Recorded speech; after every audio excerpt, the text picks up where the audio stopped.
The growth of the Christ is the answer fellowship.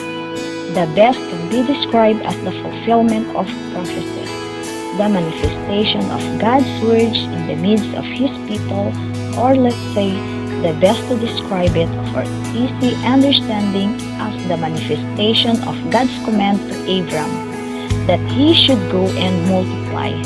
But what is coming to the full and what is becoming reality in the life of Christ is the answer fellowship. The church started a small prayer group a 2 decades ago, here in the city of France. By the grace of God in the fulfillment of His promise to the man to whom He established the church in the year of 1994, when Pastor Rolando Lopez decided to continue and to follow the calling of God to work on his ministry. The day he was arrived and started sharing the Word of God in the year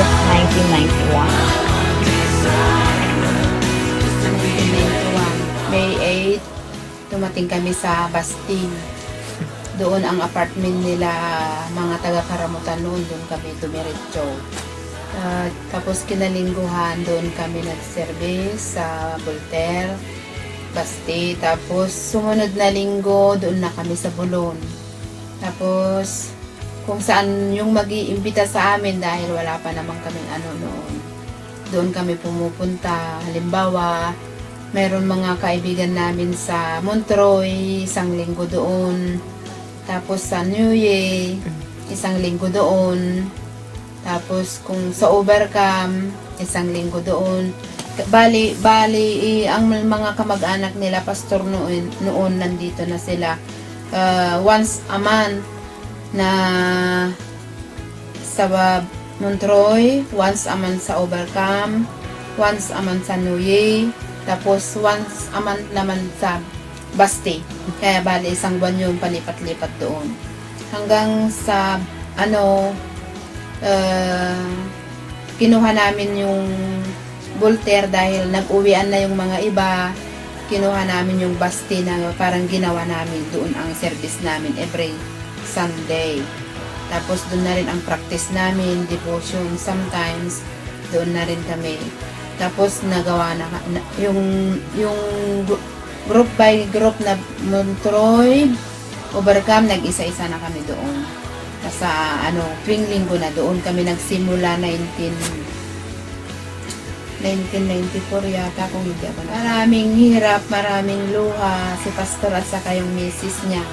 Dahil ako rin naman, isa ako doon. Kahit lumaki ako sa pero nung pagdating dito, iba dito kasi maraming hindi magandang influensya. Yeah. Dahil yung mga dinatnan na namin doon, may mga naglalaro ng card, gano'n. Tapos na, lalo na nung bahay-bahay pa. Pag bahay-bahay na kasi, pag weekend, maghapon na kami doon. Pag umalis na si pastor, maglalabas ng mga braha. Yung mga iba, naglalaro na kami. Siyempre, umalis na. Alam ni pastor yon, pero alam namin, iniiyak niya yon. Talagang, ang grupo na ito ay diniligan niya ng luha. Maraming luha. Si pastor, maraming silang mag-asawa. Nung natanggap ko na, ang ginawa ko, nanalangin at kinakausap ang Panginoon na at gusto ko lang kasing pasukan ang makipagrelasyon sa Panginoon. Ang ginawa ko noon, nung talagang totally na natanggap ko na, sabi ko sa Panginoon, kung ano man yung ayaw mong gagawin ko, Panginoon, at yung kagustuhan mo ang mapasa akin, talagang gagawin ko, Panginoon, yung talagang dapat na gagawin ko para sa iyo. Sabi ko, dami nila noon, natutuwa ako kasi ang dami nila. Tapos mga 50 taon o buwan ang magdaan, maraming mga problema, maraming humihiwalay, pero si pastora nandyan pa rin na matyaga, nag-aalaga sa mga karnero. Ganun din ako minsan na parang nadadala ako sa mga problema. Pero nakipusin naman ako sa Panginoon na patibayin niya ang pananampalataya ko para hindi ako madala sa mga problema na iyon. Kita na siyang mag-down pero sabi pagpapalala siya na sasabihin niya na tigil kahit hindi mo alam kahit hindi ko na sa bahay sabi ko na kahit basta kumanin na daw ang tao pa dadami ng tao, maya pumunti, parang gano'n. Yan ang pinaka, ng wala sa resistance, yan yung pinaka big na problema. Yan sa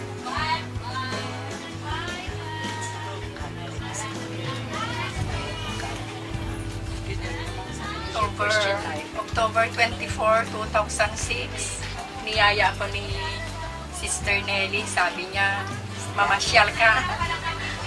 O, di yun, namasyal din ako, pero parang doon ko na-feel yung presensya ng Panginoon na mahal nila ako.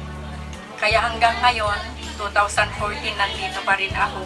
Kasi, yun nga, parang yung masaya sa pakiramdam at saka yung pakikihalubilo sa kapatiran. Parang talagang isang pamilya talaga. Kaya dito na ako nagdagan sa Crisis the Answer. Okay. Ako, niyaya akong kumari noong year 2009 or 10 yata. Tapos doon na nag-start kung paano ako naging Kristiyano. Kasi ang ganda pala ka. Dito ako natutong magbasa ng Bible. Dito ako natuto lahat. Kaya maganda. Hanggang ngayon, talagang ibang-iba na ako ngayon. Nag-umpisa kami po sa Basti hanggang sa yung maliit na grupo namin, dumami ng dumami. Mga galing sa iba't ibang denominasyon, nakisama sa amin. Lumaki ng lumaki, umabot pa yata ng mga 60, 80 kasi malaki din yung bahay pero talagang punong-puno. Dahil po sa ang mga membro, ang mga bumubuo ng grupong yon, normally po nasa kami ng Bible Methodist Church. Pero noong dumami ang grupo, dumami ang nakisanib sa amin dahil ng mga nakisama sa amin ay galing na sa iba't ibang denominasyon. Kaya napagkasundoan na kailangan palitan yung pangalan. Inalis namin yung Bible Methodist Church dahil hindi nga lang naman Bible Methodist Church ang umaatin kundi galing na sa iba't ibang denominasyon. Kaya doon napagkasundoan na maging Christ is the Answer ang grupo namin. Doon yun ang naging official na pangalan ng grupong itinatag ni Pastor Lopez. Itinatag na dahil sa tiyaga, sa hirap, sakripisyo. Talagang kung malaki ang sakripisyo ni Pastor Lopez sa pagtatag sa grupong ito. May share ko nga naibunga iti Crisis Dancer. Ado dagiti banag nga naawis nga kakapsat agduduma nga sigtay so nga tigapuna iti hanla nga Bible Methodist kakapsat iti aggimgimong iti daytoy nga Crisis Dancer so nga iti napanunot iti kasmaysa nga manorsoro ni Pastor Lopez nga iti panagan na iti grupo Crisis Dancer. Iti Crisis Dancer ado dagiti padas iti biag ado dagiti banbanag nga mawatan tiapo na nayatunay tay kunadan nga fight to the last ballet adda ka jayon asidugon hanggang agsanod ituloy mo ti agserbi tiapo iti iti may bagag kada kayo nga anak nga agdama nga mararamat iti dayto nga grupo crisis dancer. Pagkakataon yon iti agtultuloy nga agserbi iti Apo ta awan ti kasayatan nga kamangan mahangan ni Apo Dios. Ni Apo Dios ang mga isuna na plinano na amin dagiti banbanag nga adda kada tayo han tayo nga ikan iti problema no han tayo nga kaya.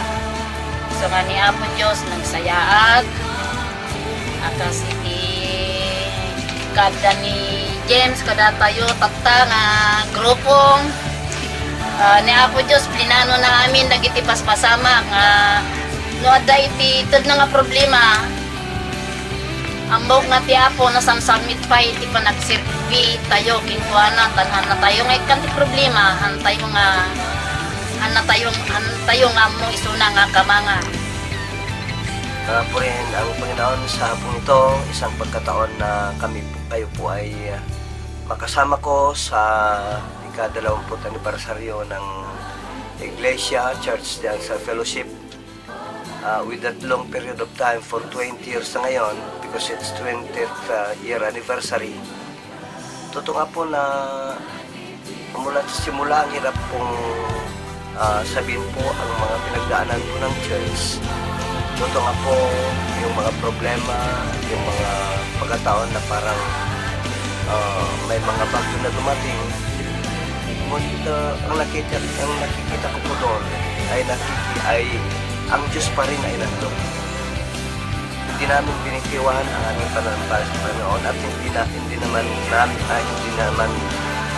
ang Diyos naman ay hindi niya kami binitiwan.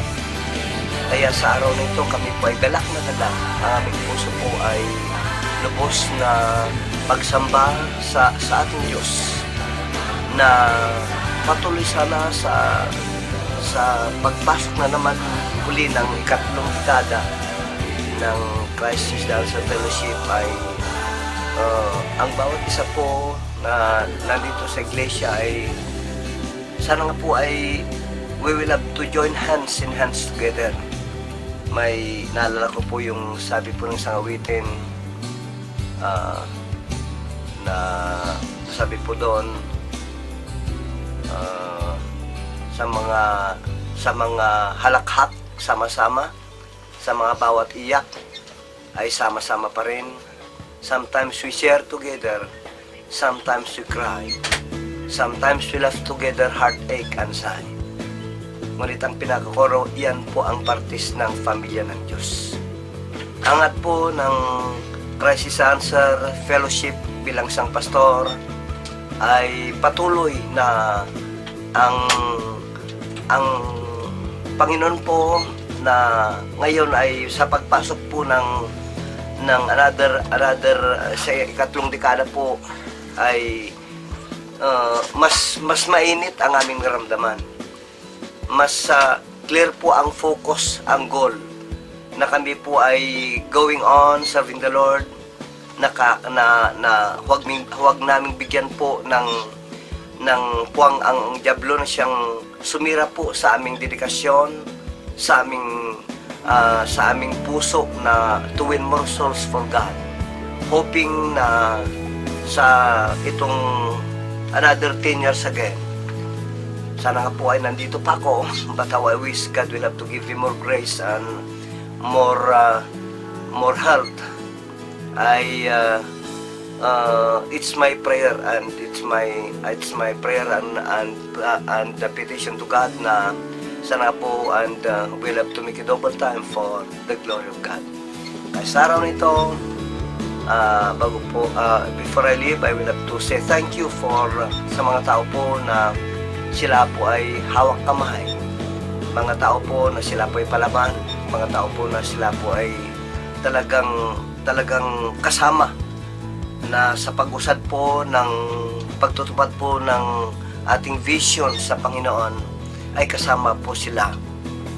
I cannot repay them with any material things, ngunit alam ko po na ang aking Diyos, ang aking Panginoon ang aking tatay ay hindi siya tulog in which he will have to give them more blessings.